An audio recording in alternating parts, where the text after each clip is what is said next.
Le cas choquant de la famille la plus incestueuse du Mexique, tout cela à cause d'une seule personne. Lorsque le docteur Ruiz traversa pour la première fois ce chemin de terre irrégulier, il pensa qu'il ne s'agissait que d'une visite médicale de plus, de celle qu'il avait l'habitude de faire dans des communautés rurales isolées, où les enfants marchaient encore pieds nus et les maisons n'avaient pas de nom. Mais ce qu'il trouva ce matin de juillet ne ressemblait à rien de ce qu'il avait vu au cours de ses 30 ans de service. Devant lui, sur le seuil d'une construction en bois détérioré, s'alignaient 3 figures. C'étaient des enfants, mais avec des visages d'adultes vieillis, yeux sans éclat, mâchoires enfoncées, nez à peine formés. Un silence inconfortable enveloppait la scène. Ils ne pleuraient pas, ne parlaient pas, ne réagissaient pas à sa présence. Ils l'observaient seulement, comme s'ils n'avaient jamais auparavant vu un homme de l'extérieur. Et derrière eux, debout les mains croisées sur le ventre, une femme mince, au regard perdu, murmurait quelque chose qui ressemblait à une prière insensée. Ce fut alors qu'il sut que quelque chose n'allait terriblement pas. « Bonjour, je suis Burgo, et ceci est Mexique interdit. » Si vous ne l'avez pas encore fait, je vous invite à vous abonner à la chaîne pour découvrir avec moi des histoires que peu osent raconter. Aujourd'hui, nous allons connaître un cas qui ébranlera votre foi en l'humanité. Une histoire qui a commencé par une seule décision erronée et a fini par marquer des générations entières du poids du silence, de l'isolement et du péché. Ceci est le récit du clan du Carrizal. Une famille ensevelie dans l'ombre de ses propres liens de sang, où l'amour, la peur et l'obéissance se sont confondus jusqu'à ce que personne ne sache qui était le père, qui était le fils, ou qui avait le droit de parler. Tout commença, selon les quelques registres disponibles, avec un homme nommé Eusebio. Né au milieu du siècle dernier dans la Sierra Baja de Veracruz, Eusebio était fils unique d'un mariage paysan. Après la mort précoce de sa mère et l'absence constante de son père, il grandit sous la garde de sa tante maternelle, une femme profondément religieuse qui lui enseigna que le monde était rempli d'impureté et de tentations. Cette graine de peur germa dans son esprit comme doctrine, et avec le temps, elle se transforma en une idéologie inflexible. L'extérieur corrompt, le sang purifie. À 20 ans, Eusebio épousa sa cousine germaine, Tomasa, et ils s'éloignèrent ensemble de la communauté, s'installant sur un terrain abandonné qu'il clôtura lui-même avec du fil de fer rouillé et des murs improvisés de troncs et de tôles.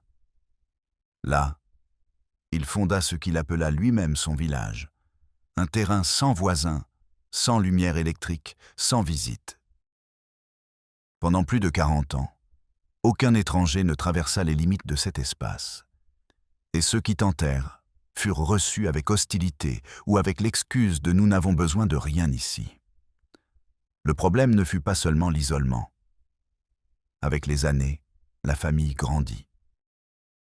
Des enfants qui épousaient des demi-sœurs, des cousins qui étaient aussi des demi-frères, des mères qui mettaient au monde des enfants de leur propre père. Eusebio était le centre de cet enchevêtrement. Sa parole était loi, sa vision était religion, et son contrôle absolu. Il n'enseignait pas à lire ni à écrire, mais bien à obéir. Celui qui posait trop de questions était puni. Celui qui pleurait était réduit au silence. L'obéissance était la seule façon de survivre. Avec le passage des générations, les conséquences devinrent visibles.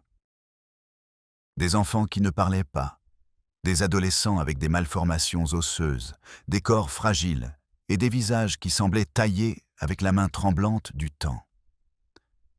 Certains n'atteignaient pas l'adolescence. D'autres vivaient dans un état quasi végétatif. Tous partageaient une chose, le regard vide. Un mélange de résignation, de peur et de quelque chose de plus difficile à nommer. Une sorte d'absence intérieure, comme s'il ne savait même pas que le monde pouvait être différent.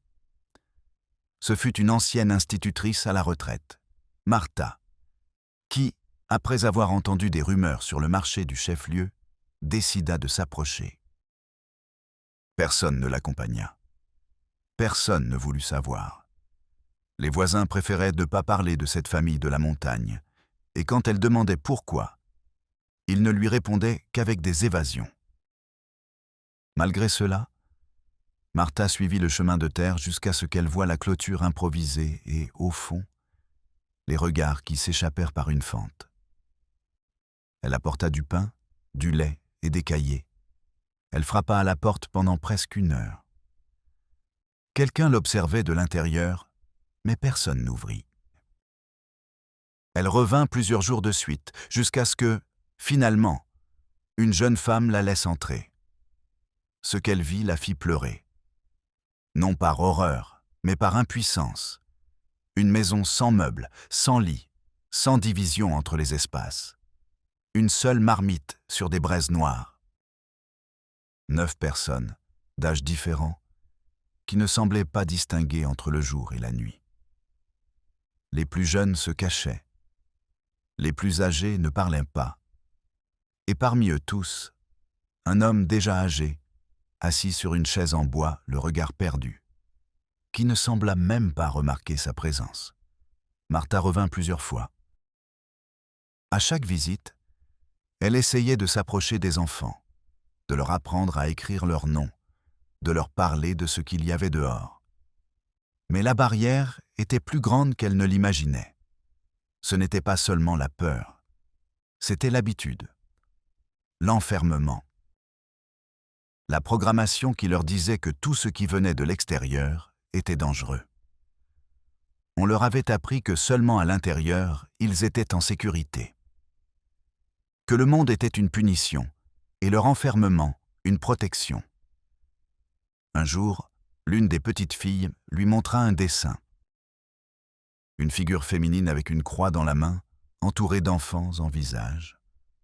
Quand Martha lui demanda qui c'était, la petite fille dit seulement « C'est ma grand-mère ». Et c'est la seule qui savait tout. Ce fut le premier indice, la première fissure dans le mur invisible.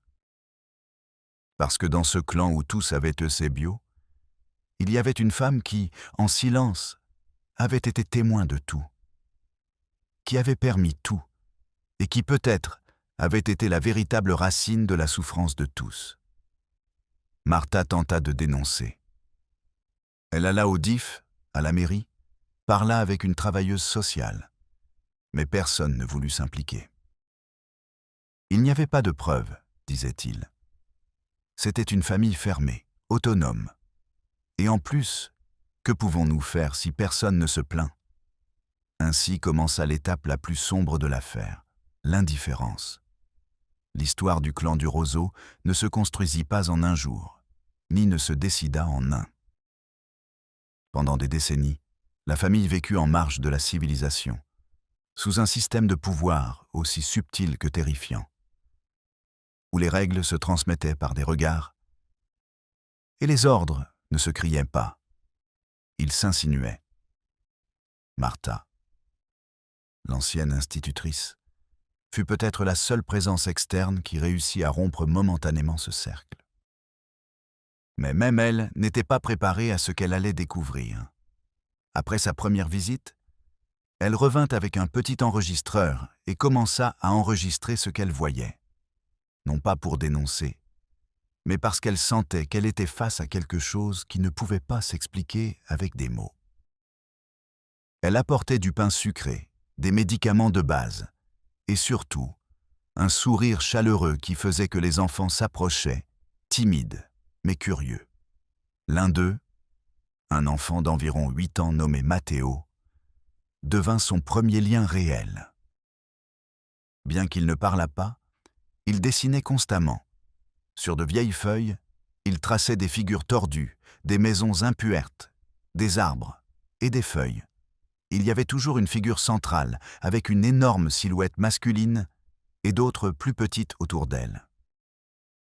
Un jour, pendant que Martha lui apprenait à écrire son nom, la mère de l'enfant, une jeune femme de pas plus de 20 ans, s'approcha. Elle s'appelait Lydia et elle était la fille d'Eusebio, et aussi, bien qu'elle ne le dise pas, la mère d'un de ses frères. Son visage était marqué par une profonde tristesse, et son corps, bien que jeune, montrait des signes d'usure, comme si la vie lui avait échappé depuis qu'elle était enfant. À voix basse, elle murmura à Martha qu'elle ne devait plus revenir, qu'il ne voulait pas de visite, et que si elle la trouvait à l'intérieur, quelque chose de grave pourrait arriver. Mais en même temps, elle lui remit un petit morceau de papier plié, où l'on lisait, avec des lettres mal formées, « Ce ne fut pas lui. Ce fut elle. » Martha ne comprit pas au début. Elle avait toujours pensé que le coupable était Eusebio, cet homme froid et absent qui ne parlait même pas. Mais ce message suggérait une autre figure dans l'ombre. La grand-mère, l'épouse d'Eusebio, Tomasa. Une femme dont tous parlaient dans leurs bureaux, mais qu'elle n'avait jamais vue. Martha commença à poser des questions. Aux voisins, aux prêtres du village, même à une infirmière retraitée qui avait un jour travaillé dans la région. Ce qu'elle entendit fut déconcertant. Tomasa était connue dans sa jeunesse comme une femme stricte, dévote, mais avec une foi distordue. Elle disait que le monde était tombé dans le péché et que seuls ceux qui maintenaient leur lignée propre seraient mal sauvés. Les premiers à souffrir de cette croyance furent de ses propres enfants. Au garçon, elle enseignait que les femmes de l'extérieur étaient tentation. Aux filles, elle disait que leur corps était un cadeau pour protéger le sang de la famille. Sous son contrôle, Eusebio passa d'être un homme silencieux à une figure soumise, et ensuite, un exécuteur de cette idéologie maladive. Ce fut Tomasa qui décida les mariages, qui permettait qu'un fils dorme avec sa demi-sœur, qui confia une petite fille de 12 ans aux soins d'un cousin de 30 ans. Ce n'était pas ignorance, c'était conviction. Et dans cette conviction, fut ensemencée une génération entière de douleur. Lors d'une de ses visites, Martha réussit à entrer au-delà de la salle commune. Elle le fit avec les permissions silencieuses de Lydia, qui, après avoir regardé des deux côtés, la conduisit par un étroit couloir de terre compactée. Au bout, une petite pièce avec un autel improvisé. Une croix de bois, plusieurs bougies fondues et au centre, une photo en noir et blanc d'une femme à l'expression dure, Tomasa. Autour d'elle, pendèrent des colliers de perles, des rubans avec des noms brodés et de petits mouchoirs avec des taches que Martha préférait ne pas imaginer ce qu'elles étaient. Là, elle comprit que Tomasa n'avait pas seulement été la matriarche. Elle avait été une figure de culte interne. Un détail la fit frissonner. Les enfants appelèrent la croix la maman Tomasa. Ils ne disaient pas grand-mère. Ils ne disaient pas photo. C'était comme si elle était toujours vivante, observant, punissant depuis l'au-delà. Cette espèce de vénération religieuse envers une femme qui avait dicté le destin de tous sera la preuve finale de combien la notion de famille s'était corrompue à l'intérieur de cette maison. Mais la vraie rupture vint peu après. Quand un des fils aînés, et on ne sait pas si aussi petit-fils, décida de s'échapper. Il s'appelait Raphaël, avait environ 17 ans, et avait commencé à suspecter que ce dans quoi il vivait n'était pas normal. Sa peau était marquée par des cicatrices, et son dos présentait une déformation évidente. Il marchait penché d'un côté, et sa façon de parler était limitée, mais son désir de s'échapper était plus fort que la peur. Une nuit, pendant que tout le monde dormait. Il s'enfuit à travers la montagne, sans but, avec à peine une bouteille d'eau et une couverture. On le retrouva 3 jours plus tard, déshydraté, couvert de piqûres, les pieds abîmés par la marche.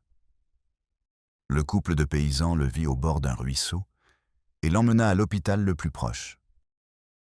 Là, quand ils essayèrent d'enregistrer son identité, il dit quelque chose qui laissa tout le monde perplexe.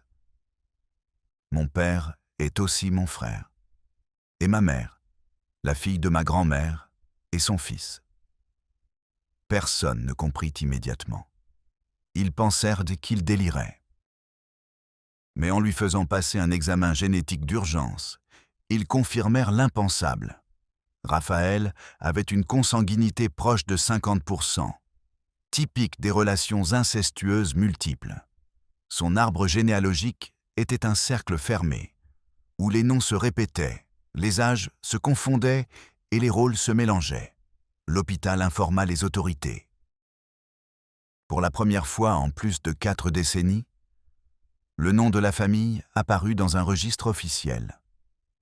Des journalistes, des travailleurs sociaux, même des équipes du gouvernement étatique arrivèrent. Mais quand ils arrivèrent sur le terrain de la Roselière, ils trouvèrent la maison vide, brûlée.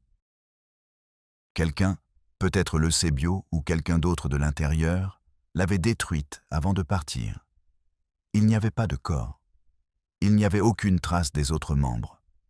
Seulement des cendres, des clous tordus et une petite figurine en bois noirci, la croix de maman Thomasa.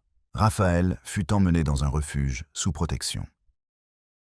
Jusqu'à aujourd'hui, il refuse de parler en profondeur. Il dit qu'il y a des choses qui ne doivent pas être racontées, que si elles sont dites à voix haute, elle l'entendra. Martha lui rendit visite une fois. Elle lui apporta du pain, comme lors des visites d'avant. Il acquiesça sans dire un mot.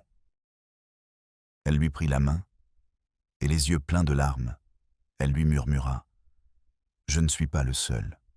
Il y en a d'autres, et ils attendent. » Dans la prochaine partie, nous saurons ce qui est arrivé aux autres membres de la famille, l'enquête qui fut mystérieusement classée, et l'histoire derrière le seul portrait de cette famille qui existe encore.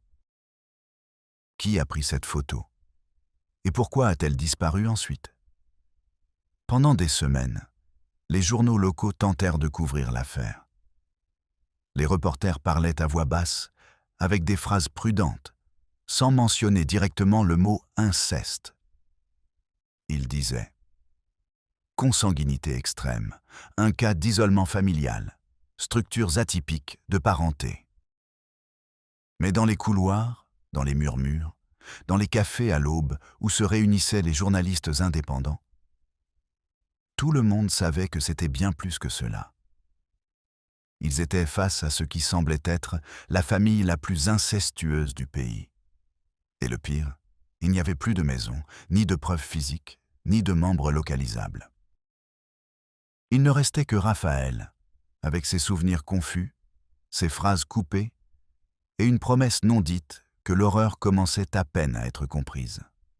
L'enquête officielle fut ouverte rapidement, mais elle fut fermée avec encore plus de rapidité. Le procureur local allégua un manque de preuves, allégua qu'il n'y avait pas de corps, pas de témoins fiables, ni d'accusation directe.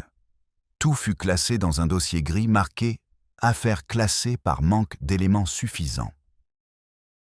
Martha, en apprenant cela, sentit que la justice n'avait pas seulement fait défaut aux vivants, mais aussi à ceux qui ne sont jamais nés, à ceux qui sont morts sans nom.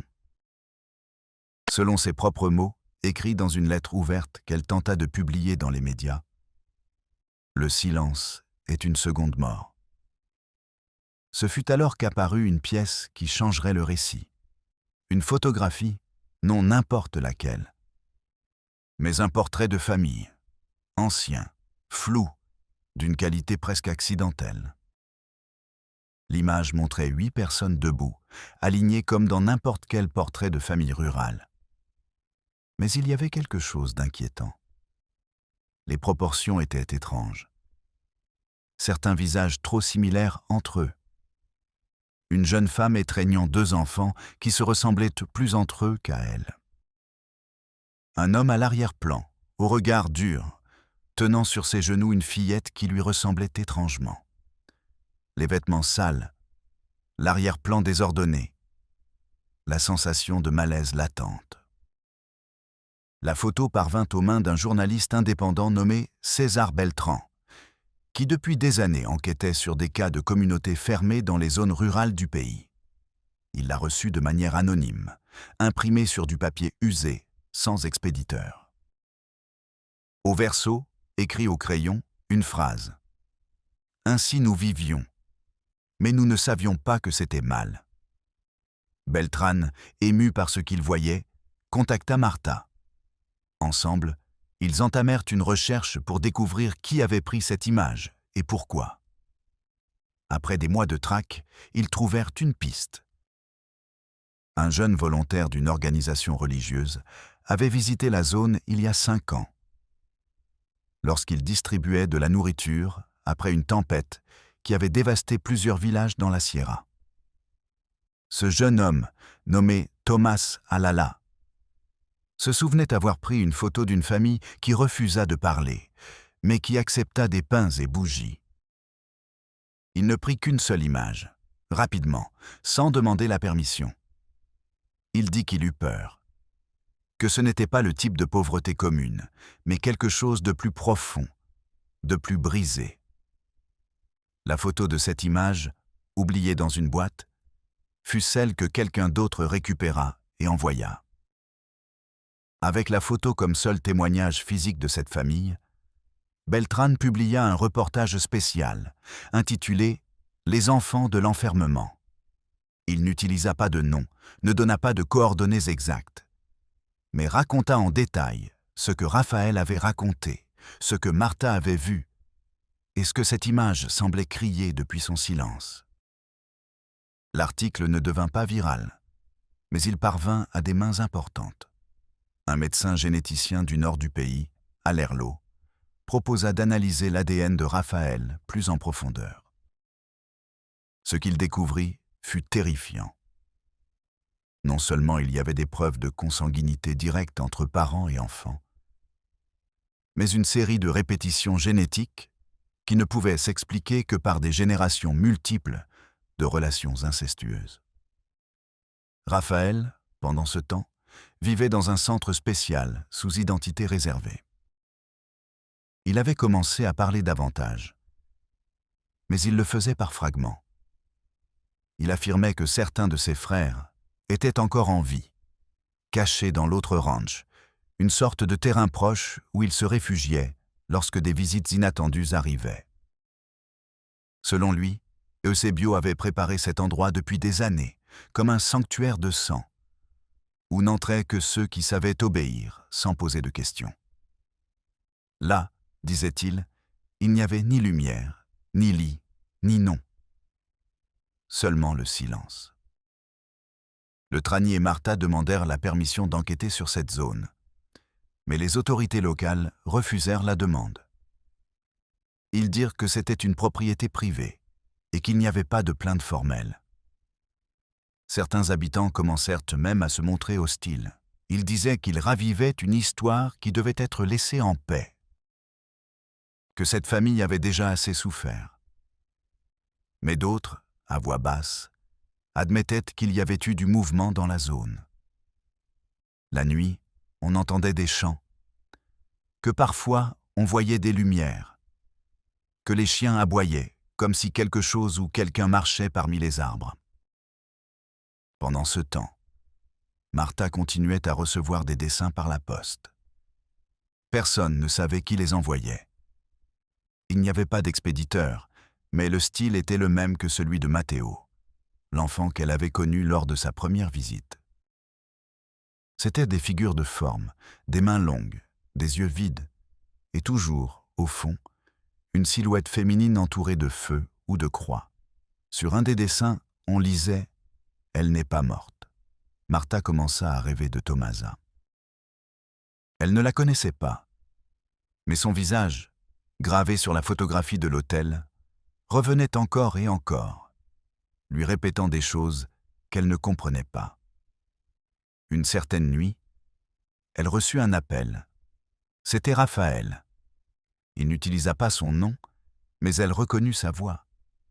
Il lui dit qu'il voulait revenir, qu'il avait besoin de retrouver ses frères, qu'il ne pouvait pas les laisser là.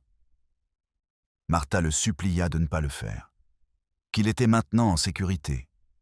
Mais il répondit seulement « Si je suis sorti, c'est parce qu'elle m'a laissé sortir. Mais maintenant je dois payer. » L'appel fut coupé. Depuis lors, Raphaël disparut. Le centre qui l'hébergeait rapporta qu'il était sorti un matin et n'était pas revenu. Les caméras le capturèrent marchant vers la montagne, avec la même couverture qu'il avait utilisée lorsqu'il s'était échappé pour la première fois. Personne ne sut plus rien de lui, ni de sa trace, ni de son corps, ni de son ombre. Ce fut comme si le cycle s'était refermé une fois de plus. Martha tomba dans une profonde dépression. Beltrán cessa de publier sur le sujet. Les autorités dirent qu'il n'y avait plus rien à enquêter. Mais l'image restait. La photo. Cette unique preuve tangible d'une structure familiale qui rompait toute logique. Ils la pendirent à un mur des archives de Beltrán, avec une note qui disait « Aucun enfer ne commence par le feu. Il commence par le silence. » Avant que les enfants, petits-enfants et arrière-petits-enfants de Tomasa ne la perdent entre les arbres, la boue et le silence, il y eut un début. Une histoire antérieure à la maison sans lumière, aux enfants sans nom et aux prières déformées. Parce que pour comprendre comment un enfer a été construit, il est parfois nécessaire de revenir à la première brique. Et cette brique, dans cette histoire, a un nom propre.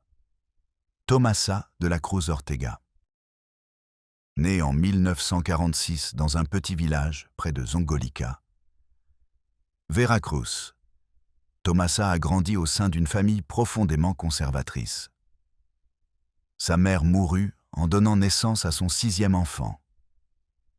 Et son père, qui travaillait comme journalier dans les champs de canne, passait de longues périodes dehors. La figure dominante à la maison était sa grand-mère maternelle, connue de tous comme la Doña Herminia, une guérisseuse crainte et respectée qui mélangeait des enseignements catholiques avec des rituels ancestraux et des pratiques qui, même à cette époque, étaient considérées comme obscures. Ce fut sous cette influence que Tomasa apprit que le sang était sacré, que le mélanger était profané, que l'impur venait de l'extérieur et que le pur ne pouvait être conservé que s'il était maintenu à l'intérieur. Depuis jeune, Tomasa fut différente. Elle ne parlait pas avec les autres filles, n'allait pas au bal, et passait des heures dans la chapelle du village à prier seule. Certains disaient qu'elle avait eu une vision, d'autres qu'elle était touchée. Le fait est que sa présence incommodait. Ses grands yeux, sa manière posée de parler, et son air d'autorité faisaient que même les adultes baissèrent la voix à son passage. À 17 ans, elle épousa son cousin au second degré, Eusebio Ramirez, un jeune homme silencieux et docile, dont le père avait disparu des années auparavant. Le mariage fut arrangé par leurs familles respectives, sous l'idée de maintenir l'union du nom de famille. Après s'être mariés, ils s'éloignèrent du village. Personne ne sut exactement où ils allèrent, mais des rumeurs couraient selon lesquelles Tomasa avait acheté un terrain sur les flancs d'une colline abandonnée. Certains disaient qu'une famille entière y avait vécu auparavant et était morte lors d'une épidémie. D'autres que c'était une terre maudite. Ce qui est certain, c'est que pendant des années, on n'eut plus de nouvelles d'eux. Jusqu'à ce que, quelque temps plus tard, quelqu'un vit un enfant pieds nus traverser un chemin de terre. Les yeux couverts par un chiffon, guidée par une femme au visage inexpressif. La Tomasa, emmenant son premier enfant recevoir la bénédiction du soleil, comme elle le dirait plus tard dans l'un des rares écrits qu'elle laissa. Les cahiers de Tomasa furent trouvés par Martha des années plus tard, enterrés entre des planches pourries sous la maison carbonisée. C'étaient des pages usées, écrites d'une écriture forte et anguleuse, où elle enregistrait ses pensées, ses règles et sa vision du monde. Dans l'un d'eux, on lisait « Le péché entre par l'oreille d'autrui ». Quand le sang connu protège, si un enfant ne connaît pas un autre monde, il ne le désire pas. Si une femme ne voit pas d'autres hommes, elle ne les convoite pas. Ainsi se maintient la pureté. Ce n'était pas de l'ignorance. C'était une théologie personnelle, une doctrine malade, basée sur la peur, le contrôle et une foi distordue. À mesure que sa famille grandissait, Tomasa dictait les rôles. Les fillettes apprenaient dès leur plus jeune âge à obéir en silence, à taire leurs pleurs, à dormir auprès de qui elles désignaient. Les garçons étaient élevés pour obéir sans questionner. Personne ne sortait, personne ne posait de questions. Quand quelqu'un tombait malade, elle appliquait une pommade et priait. Si une créature naissait avec des malformations, elle le considérait comme une preuve de pureté, non d'erreur. Elle laissa même des écrits où elle affirmait que le corps tordu est la croix que Dieu donne à ceux dont il maintient la racine pure. Mais le plus effrayant fut ce qu'elle écrivit sur elle-même. Dans l'un des derniers cahiers, daté à peine 3 ans avant l'incendie, elle laissa une note qui disait « Quand je mourrai, ne pleurez pas. Suivez l'ordre. Si vous me désobéissez, le monde vous engloutira. Je serai vos yeux depuis la croix. » Cette croix fut celle que Martha trouva sur l'autel, celle que les enfants appelaient « Maman Tomasa », car pour eux, elle n'avait pas seulement été leur grand-mère, elle avait été leur Dieu. Les descendants de Tomasa grandirent comme les branches d'un arbre planté dans l'obscurité. Dans une structure fermée, où les liens familiaux s'entrecroisaient jusqu'à devenir méconnaissables, où une fillette pouvait être la fille de sa mère et aussi de son grand-père, où les noms se répétaient, José, Maria, Jésus, Tomasa, comme s'ils étaient des prières. Où personne ne connaissait son âge exact, car il n'y avait ni calendrier ni anniversaire. Pas de saison. Celle de la pluie, celle de la faim, celle de la peur. L'isolement n'était pas seulement physique, il était mental, émotionnel, culturel. Et ceux qui y naissaient ne savaient pas qu'il existait une autre façon de vivre. C'est pourquoi, quand Raphaël s'échappa, son plus grand choc ne fut ni le chemin, ni l'hôpital, ni les lumières. Ce fut d'entendre quelqu'un lui dire son nom complet pour la première fois. Ce fut de voir un enfant sourire sans peur. De découvrir qu'il y avait des visages différents, des voix distinctes, un monde qui ne le regardait ni avec suspicion, ni avec obéissance. Mais l'ombre de Tomasa restait vivante. Certains croient que son influence ne s'acheva pas avec sa mort. Que ceux qui survécurent, ceux qui échappèrent au feu, continuent encore d'obéir à ses règles. Qu'en quelques coins, une autre maison fut construite, qu'un autre autel fut élevé, que la croix de Maman Tomasa est toujours debout. 2019, une femme nommée Ermelinda, habitante d'un village proche, a affirmé avoir vu une famille marchant dans les collines avec de vieux sacs à dos et les visages couverts. Elle a dit que les enfants ne parlaient pas, que les femmes marchaient toujours derrière l'homme. Et qu'en la voyant, ils se sont arrêtés comme s'ils attendaient un ordre. La police s'est rendue sur les lieux, mais n'a rien trouvé. Ermelinda a insisté. Elle a dit qu'ils n'étaient pas des paysans ordinaires. Qu'il y avait quelque chose dans leur regard qui l'a fait trembler. Qu'un des enfants avait le même visage que l'enfant de la photo du reportage de Beltran. Cette même année, un autre témoignage est parvenu au courrier de Martha. Une lettre sans signature, écrite d'une écriture tremblante, qui disait « Elle n'est pas morte. Elle vit en chacun de ceux qui répètent en son nom. Elle vit en moi. Et quand on m'appellera, je reviendrai à l'ordre. » Personne ne savait d'où elle venait. Mais l'enveloppe était scellée avec de la terre et une petite branche de rue séchée. Une quantité que Doña Hermia, la grand-mère de Tomasa, utilisait dans ses rituels. Beaucoup croient que l'affaire doit être oubliée, que la remuer n'apporte que de la douleur. Qu'ouvrir cette porte, c'est inviter une histoire que nous préférons ne pas voir. Mais pour d'autres, comme Martha, comme Beltrán, comme ceux qui espèrent encore retrouver les enfants disparus, qu'hier, c'est permettre que le cycle se répète. Car si cette histoire a démontré quelque chose, c'est que l'horreur ne crie pas toujours. Parfois, elle prie. Longtemps après que l'histoire du clan du Carrizal se soit évanouie dans les cendres de sa propre maison, dans l'écho d'un témoignage isolé et dans la seule photographie existante, quelque chose d'inattendu est parvenu aux mains de Beltrán. Ce fut une femme qui frappa à la porte de son petit bureau à Jalapa, vêtue d'un rebozo usé, les cheveux attachés, les mains tremblantes. Elle n'a pas voulu dire son nom complet. Elle s'est seulement présentée comme Clara. Elle avait lu le reportage il y a longtemps, mais n'avait pas eu le courage de parler jusqu'à ce jour. Sa voix, bien qu'éteinte, portait une fermeté contenue. Quand Beltrán lui a demandé si elle avait un lien avec la famille du Carrizal, elle a simplement répondu « J'ai été élevée par Tomasa ». Beltrán, habitué aux exagérations et aux faux témoins, la regarda avec scepticisme.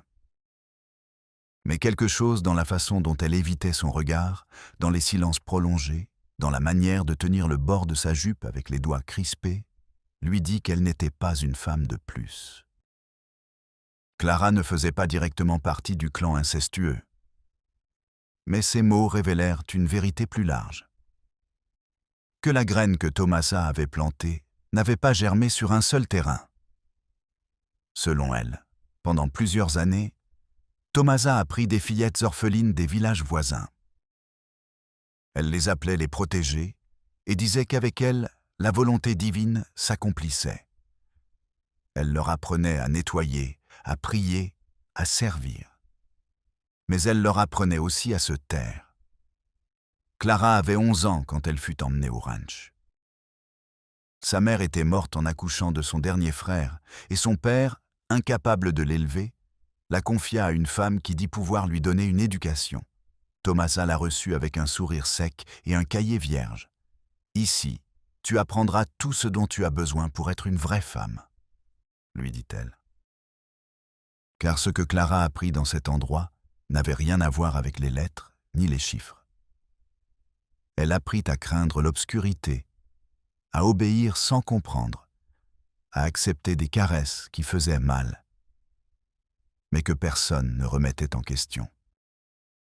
Elle apprit à voir d'autres fillettes pleurer en silence et à prier non pour le salut, mais pour ne pas être la suivante. Pendant 2 ans, elle vécut avec Tomasa. Parfois, elle voyait Eusebio, mais il ne lui parlait pas, ni les autres enfants non plus. Ils se déplaçaient comme des ombres, toujours surveillés. Tomasa était le centre de tout. Il priait autour d'elle, ne mangeait que lorsqu'elle l'ordonnait, et dormait en rang, dans une pièce sans fenêtre. Les règles étaient simples. Ne pas poser de questions, ne pas pleurer, ne pas parler de ce qui se passait. Clara comprenait que quelque chose n'allait pas, mais elle ne savait pas comment l'exprimer. C'était comme si le monde entier s'était réduit à cette maison, à cette croix sur le mur, à cette forêt qui disait que le péché habitait la désobéissance. Un jour, une des fillettes tomba malade. Elle avait de la fièvre, des convulsions. Tomasa l'obligea à boire un thé épais, avec des feuilles qu'elle cueillait dans la montagne. Elle dit que c'était une épreuve, que si elle survivait, c'était parce que Dieu l'avait choisie. La fillette mourut le lendemain matin, enveloppée dans une couverture, les yeux ouverts. Tomasa ordonna de l'enterrer derrière la maison. Personne ne pleura. Personne n'osa. Seule Clara, en silence, commença à planifier sa fuite. Une nuit, elle feignit de dormir. Et quand elle entendit les ronflements d'une des femmes âgées, elle sortit pieds nus, traversa la clôture de fil de fer et courut jusqu'à ce que ses pieds se brisent contre les pierres. Elle fut trouvée par un groupe de paysans qui la conduisirent au village le plus proche. Elle ne reparla jamais du sujet. Même pas quand elle se maria, ni quand elle eut des enfants. Mais elle n'oublia jamais la voix de Tomasa, ni le visage de la fillette morte. Son témoignage réactiva l'affaire. Il transcrivit une seconde chronique, intitulée « Les filles de la croix », où il exposa, sans donner de détails qui violeraient sa vie privée, l'histoire de Clara. Il inclut des citations textuelles de ses souvenirs, des fragments des prières qu'elle répétait et des descriptions effrayantes du traitement qu'elle recevait. L'article provoqua une réaction limitée, mais puissante. Une organisation internationale des droits de l'homme s'intéressa au cas et envoya des observateurs dans la zone. Ils rendirent visite aux habitants, aux médecins ruraux, aux prêtres. Tous savaient quelque chose. Personne ne le disait ouvertement. Un vieil homme, propriétaire d'un magasin, confessa qu'il avait vendu une fois 5 paires de sandales identiques à une femme qui se couvrait le visage d'un voile blanc. Un autre dit qu'une nuit sans lune, il vit une file de silhouettes marchant en silence le long de la crête de la colline, toutes se tenant par la main. Un policier à la retraite affirma qu'il y a des années, alors qu'il patrouillait les chemins ruraux, il avait entendu des cris étouffés près de la rivière, mais qu'il lui avait été interdit d'enquêter. À mesure que ces récits surgissaient, il devenait évident que le silence n'était pas dû à l'ignorance, mais à la peur. Peur de ce qu'il savait. Peur de ce qui pouvait revenir. Martha, de son côté, commença à recevoir plus de lettres. L'une arriva sans expéditeur, avec une phrase écrite à l'encre rouge « Le sang ne s'efface pas avec le feu ». Une autre, avec des lettres déformées, disait « Nous ne sommes pas seuls. Maman nous surveille depuis les racines ». C'étaient des signes que le cercle continuait de tourner, que les enseignements de Tomasa ne s'étaient pas éteints avec sa mort. Certains soupçonnaient que de nouveaux groupes familiaux suivaient ces règles dans des communautés encore plus isolées. Qu'ils s'étaient dispersés, mais que le dogme survivait dans des cahiers, dans des prières, dans des rituels domestiques que personne n'osait honorer. Ce fut alors que Beltrán proposa une hypothèse inquiétante. Et si Tomasa n'était pas un cas isolé? Si sa façon de voir le monde n'était pas née seulement de la folie ou de la religion mal interprétée, mais d'une tradition non écrite, qui se répétait en silence dans d'autres régions du pays? Histoire de familles qui ne laissent pas leurs filles étudier, qui chassent les cousins comme normes, qui vivent en marge de toute loi. Histoire de lignées cachées, protégées par l'indifférence des autorités et par le respect mal compris de la vie privée rurale. Ce qui bouleversait le plus Martha n'était pas le passé, mais l'avenir, que plus ils enquêtaient, plus ils comprenaient que les survivants du clan de Tomasa auraient pu reproduire le modèle. Que Raphaël ne fut pas le seul à s'échapper, que d'autres, même plus jeunes, pourraient être en train de créer de nouvelles générations sous la même doctrine. Et que sans intervention, sans visibilité, l'histoire recommencerait. Encore une fois avec une maison sans lumière, encore une fois avec une croix sur le mur, encore une fois avec des enfants qui ne sauront pas qu'il existe un monde dehors, où l'amour n'a pas à faire mal et où le sang ne justifie pas le silence. Dans la partie suivante. nous révélerons l'histoire d'un prêtre qui tenta d'affronter Tomasa de son vivant et les étranges conséquences qu'il subit après. Nous explorerons également la dernière piste concrète sur le lieu où se trouvent les descendants du clan, et ce qui s'est passé dans un village voisin où, dit-on, une famille est arrivée sans passé, et avec des règles que personne ne comprenait. L'histoire du clan de Thomas apparaissait, à première vue, comme un épisode tragique confiné aux montagnes de Veracruz. Un chapitre clos par le feu, scellé par la peur et couvert par la poussière de l'oubli. Cependant, à mesure que les fils se démêlaient, une figure oubliée commença à émerger parmi les récits. Comme si l'histoire elle-même réclamait son nom. Le père Sebastián Medina, curé de San Felipe de la Sierra pendant plus de 20 ans. Personne n'avait mentionné Sebastián dans les premiers rapports. Ni Raphaël, ni Martha, ni même Beltran, qui avaient l'habitude de traquer chaque nom comme si c'était une piste. Ce fut Clara qui, en mentionnant les prières que Tomasa leur enseignait, laissa échapper quelque chose qui changea le cours de l'enquête. Elle dit que la dame parlait constamment de ce prêtre traître qui voulut éteindre la lumière de Dieu. Au début, il semblait une figure symbolique, un autre ennemi imaginaire dans la doctrine de Tomasa. Mais ensuite, Beltran trouva des registres paroissiaux d'un prêtre qui, au début des années 80, dénonça des pratiques étranges dans une famille nouvellement arrivée dans sa communauté. Sebastián Medina était jeune quand il arriva à San Felipe. Énergique, idéaliste, croyant en une église qui devait être proche des oubliés. Sa paroisse était petite, avec un toit en tôle et des bancs sans dossier. Bientôt, il devint une figure aimée parmi les paysans. Il pensait sans regarder l'heure, partageait le peu de pain qu'il avait et bénissait d'une main ferme et d'un sourire serein. Ce fut lors de l'une de ses tournées sur les chemins de terre qu'il entendit pour la première fois parler de la famille de la colline, des gens étranges qui ne descendaient jamais, qui n'allaient pas à la messe, qui n'envoyaient pas les enfants à l'école et qui, disaient certains, vivaient comme s'ils ne faisaient qu'un. Poussé par la préoccupation pastorale, Sebastián décida de monter sur la colline un matin. Il trouva une maison en bois presque fondue avec le paysage. Il frappa à la porte, sans réponse.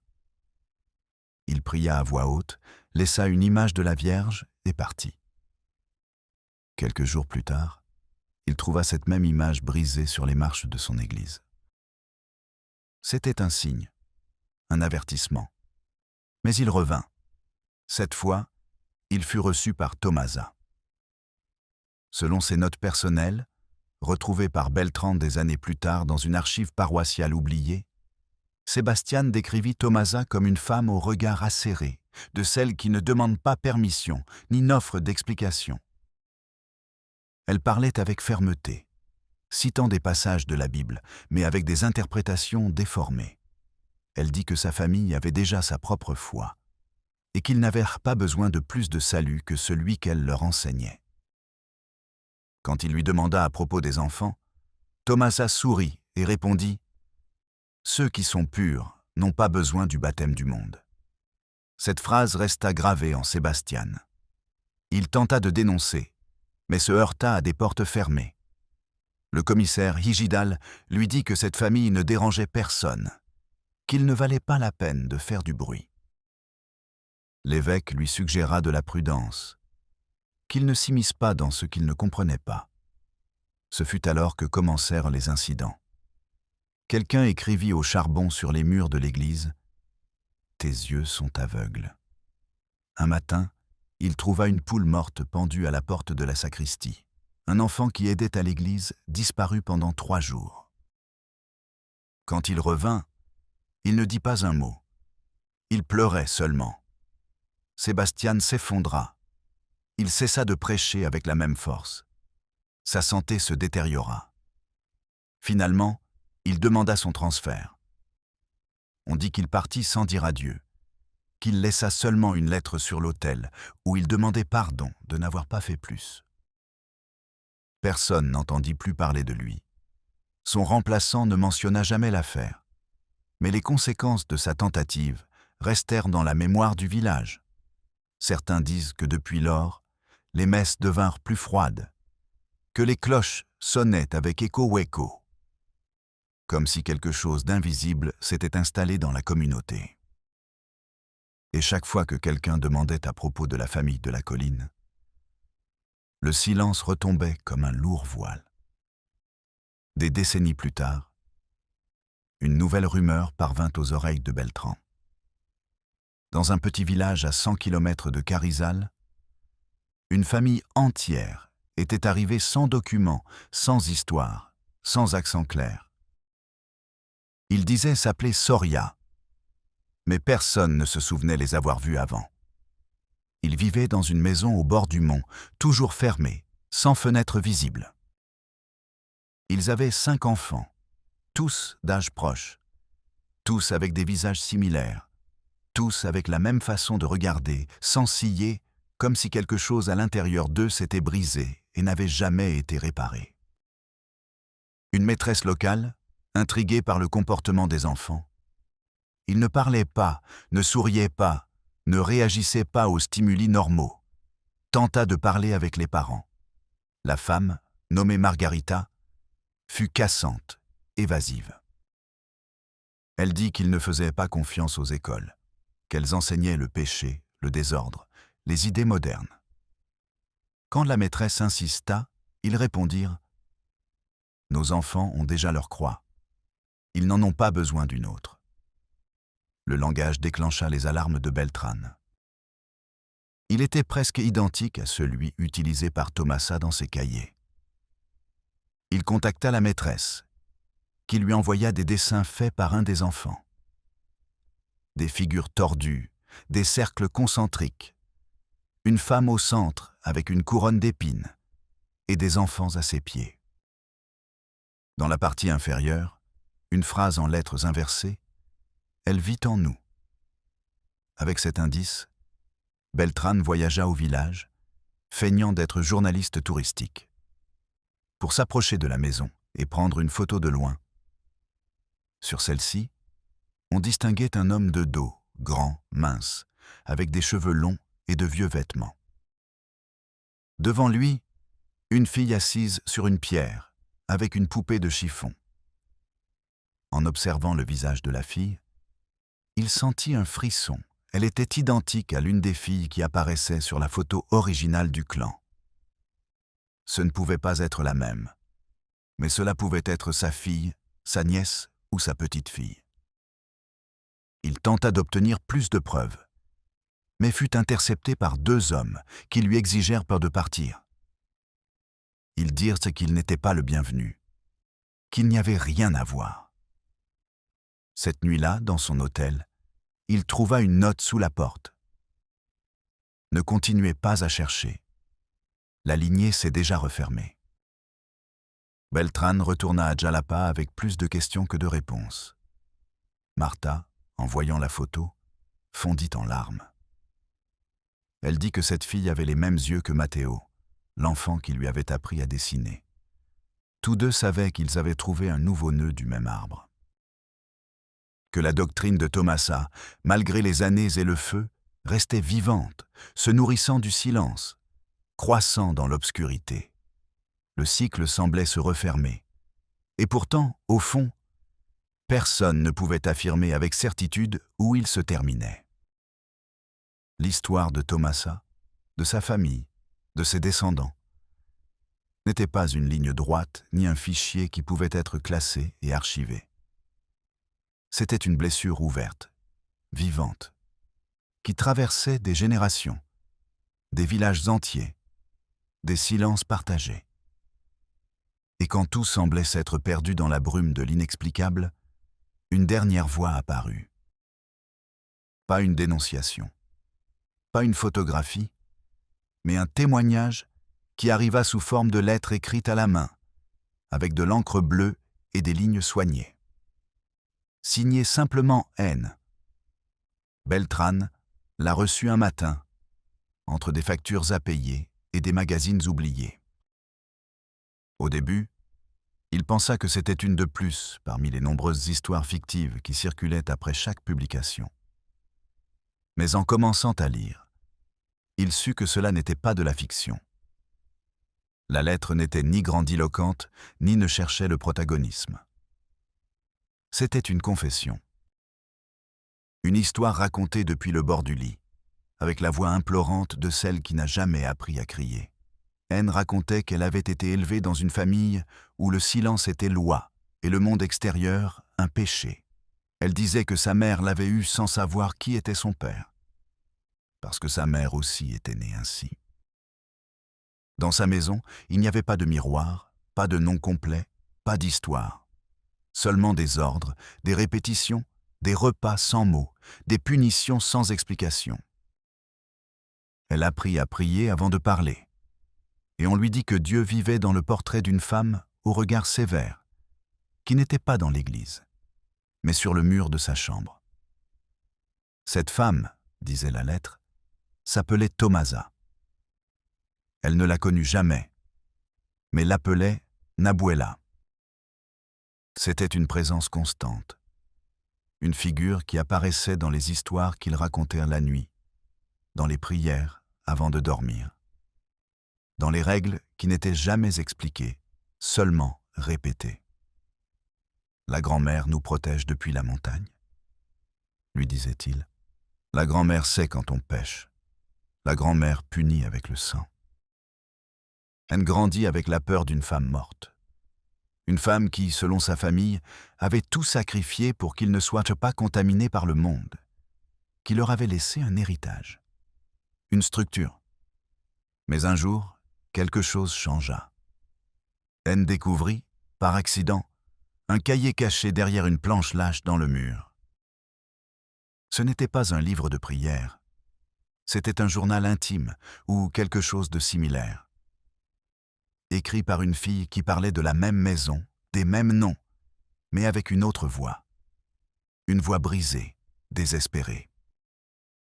Cette fille décrivit ce que signifiait dormir chaque nuit en craignant le père. Comment c'était de se sentir sale à l'intérieur sans comprendre pourquoi. Elle disait qu'elle rêvait d'avoir un nom, de marcher jusqu'à l'école, de voir une vraie église. Cette fille avait vécu des décennies auparavant, et elle comprit alors que rien de ce qui l'entourait n'était sacré, qu'elle n'était pas une élue ni une protégée, mais la continuation d'une chaîne de souffrance qui commençait bien avant sa naissance. Cette nuit-là, pour la première fois, elle pria un autre Dieu. Elle, non celui de la croix sur le mur, mais celui qu'elle imaginait exister dehors, dans le vrai ciel, au-delà de la montagne. Elle lui demanda une seule chose, pouvoir voir un jour la mer. La lettre se terminait ainsi. « Je ne sais pas si un jour je sortirai d'ici. Peut-être est-il déjà trop tard. Si cette lettre arrive à quelqu'un, si quelqu'un lit mes mots, alors la grand-mère ne contrôle plus tout. Car parler, c'est commencer à briser la chaîne. Car si quelqu'un dehors m'écoute, alors je ne suis pas seul. » Beltrame publia la lettre complète, sans édition, sur une plateforme numérique d'accès libre. Martha la lut à voix haute devant son groupe de prière. Certains pleurèrent, d'autres gardèrent le silence. Mais personne ne dit plus que c'était seulement une histoire. Que dans ces lignes, il y avait quelque chose de plus que de la douleur.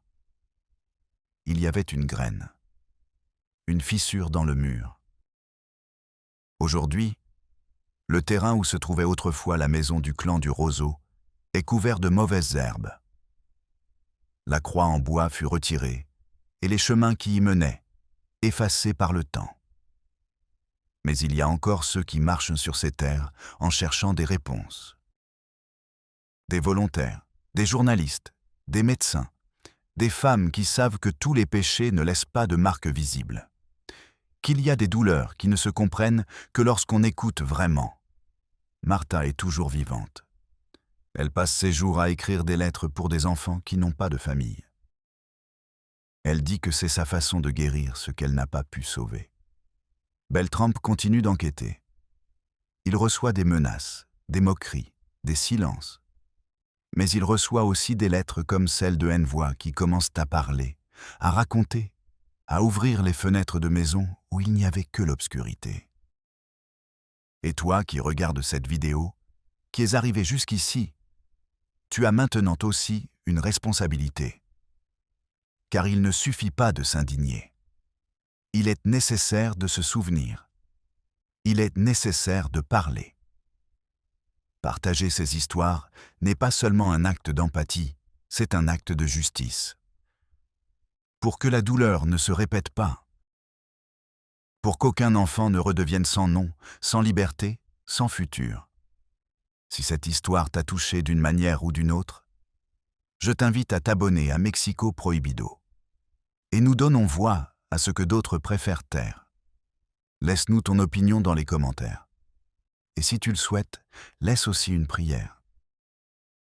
Car il y a des blessures que seul Dieu peut fermer. Mais il y a des silences que seuls nous pouvons briser. On se voit dans le prochain cas. Et que la vérité, même si elle est inconfortable, ne se cache plus jamais.